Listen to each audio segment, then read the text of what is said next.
Il vient de franchir sa dernière étape.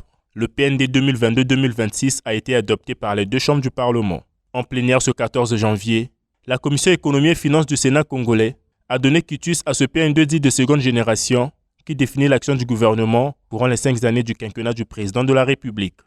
Pour 41, contre 0, abstention 0.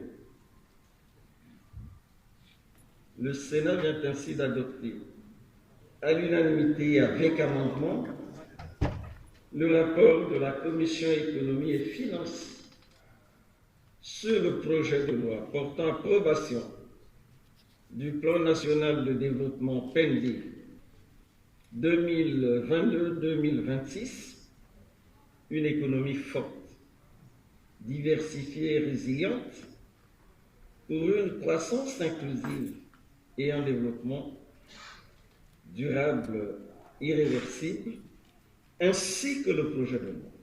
La ministre de l'économie, du plan de la statistique et de l'intégration régionale s'en réjouit de la validation de la loi portant PNID 2022-2026, fruit des experts congolais. Une impression d'énorme satisfaction pour avoir porté au nom du gouvernement un projet de loi aussi important dans le cadre de notre politique économique. Le développement économique de notre pays est porté par la vision du chef de l'État, vision de son projet de société ensemble poursuivant la marche.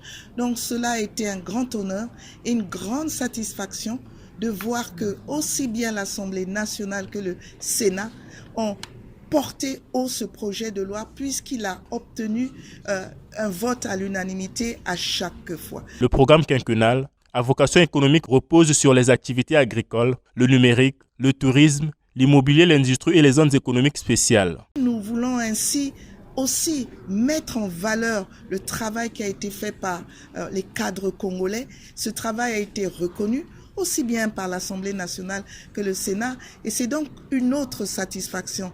En réalité, le résultat de ce travail est le résultat d'une très belle synergie entre le travail qui a été fait par la task force et par les administrations impliquées dans l'élaboration du plan national de développement. Pour assurer la mise du PND 2022-2026, l'exécutif compte sur le soutien des partenaires au développement ainsi que du secteur privé et des investisseurs étrangers.